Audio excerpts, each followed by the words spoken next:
जो किसानों के लिए बनाया गया है उसका नुकसान सिर्फ किसान को होगा। जी नहीं, आप गलत हैं। अब मैं आपको समझा दूं, शायद आपको समझ में आ जाएगा। केवल एक सेक्शन बताता हूँ जिससे आपको पूरी कहानी समझ आ जाएगी।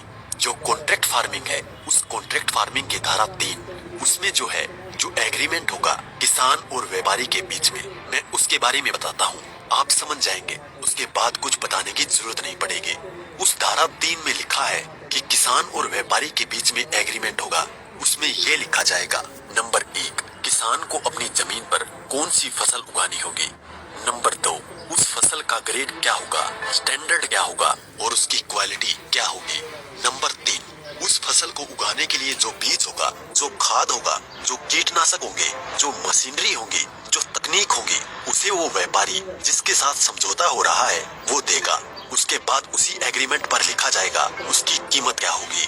जो फसल उगाएगा, जब फसल पक के तैयार हो जाएगी तो किस कीमत पर व्यापारी खरीदेगा, ये भी लिखा जाएगा।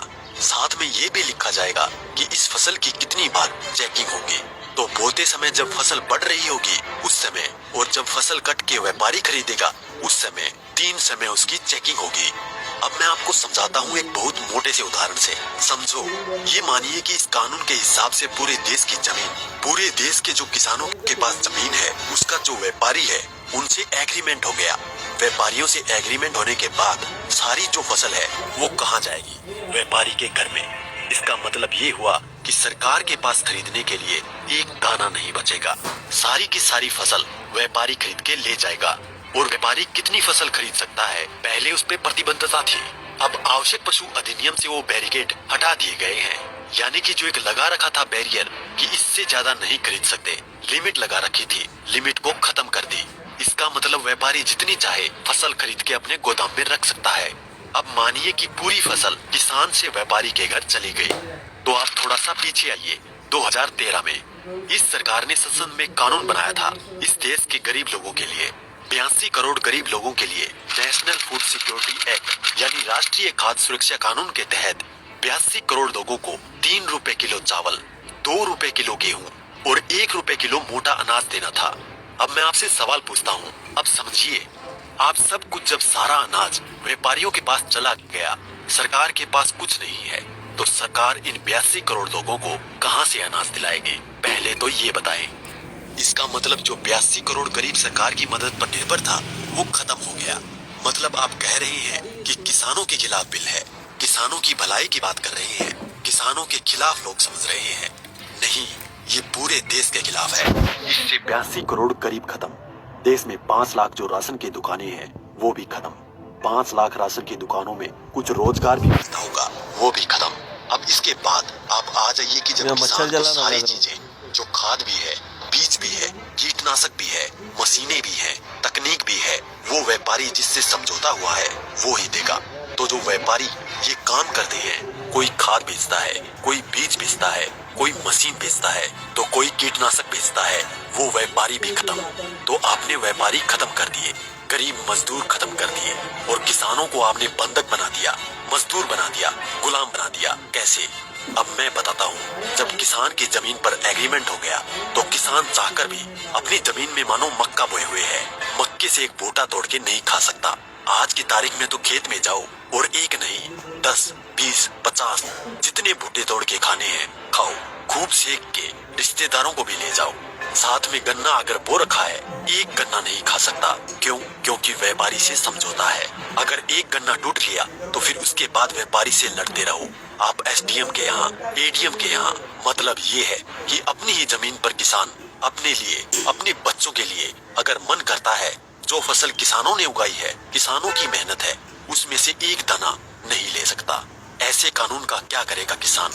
और इस कानून ने व्यापारी खत्म कर दिया, इस कानून ने मजदूर खत्म कर दिया, और साथ में जो किसान है, किसान को इतनी भी मोहलत नहीं दी गई। आज की तारीख में तो किसान किसी भी जगह से दूर जाकर, यहाँ से ठीक नहीं मिला तो वहाँ से ले, वहाँ नहीं मिला तो वहाँ से ले, यहाँ से कम नहीं मिला तो यहाँ से ले। खाद और बीज अपनी मर्जी से ले सकता है, इसके बाद नहीं, इसके बाद तो व्यापारी ही देगा। इसका मतलब ये हुआ कि चंद व्यापारियों के हाथ में पूरा देश जाने वाला है।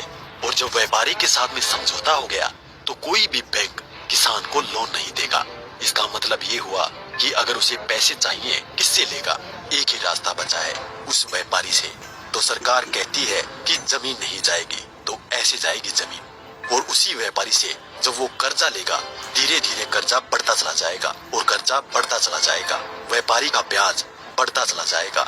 लिहाजा जो किसान है अपनी ही जमीन उस व्यापारी को बेचने पर मजबूर हो जाएगा। अब थोड़ा सा पीछे जाओ, आपको ले जाता हूँ 1947 से पहले। उस समय क्या था? इस देश में जो साहूकार होते थे वो ऐसे ही करते थे। किसान को पैसा दिया, वो पैसे पे इतना ब्याज पर ब्याज पर ब्याज पर ब्याज किसान की पीढ़ियां गुजर जाती थी, कर्ज नहीं उतरता था और सारी जमीन जो है वो साहूकार के यहाँ पे चली जाती थी। मदर इंडिया और धर्मेंद्र जी की गुलामी जैसी फिल्में देखे आप। और अगर पढ़ना हो तो गोदान पढ़ो मुंशी प्रेमचंद जी की। पहले वो अपनी ही जमीन पर बंधुआ मजदूर बनेगा, उसके बाद में अपनी ही जमीन बेच जाएगा। ये है इस कानून का परिणाम जो आगे तक नजर आता है। इसलिए ये कानून पूरे देश को तबाह करने वाला है। अब एक चीज और रह गई, उसे भी बता दूं। जो मध्यम वर्ग के लोग जो आज रोटी खा रहे हैं, जब व्यापारी सारा अनाज अपने गोदामों में बंद कर लेगा तो वो जो आज उसने लिया जिस दाम पे उससे 6 गुना 7 गुना 8 गुना दाम पर बेचेगा, तो जो मध्यम वर्ग के लोग जो घरों में बैठे हैं उनको इस आंदोलन में बाहर आना चाहिए। जो अनाज, ये आटा 20 रुपए से 25 रुपए 30 रुपए किलो मिल रहा है, वो ही इस कानून के लागू होने के बाद वो आटा, वो अनाज उन्हें 50 से 6 गुना दाम पर मिलेगा। 100 रुपए, 125 रुपए, 150 रुपए किलो मिलेगा। तो असर किस पे पड़ेगा? एक भी व्यक्ति नहीं बचेगा जिस पर इस कानून का असर ना पड़े। इसलिए मैं कहता हूँ कि ये किसानों के विरोध में नहीं है, देश को तबाह और बर्बाद करने के लिए है। इतना सब कुछ पता होने के बाद भी अगर आप किसानों का साथ नहीं देते हैं तो आगे आपकी मर्जी।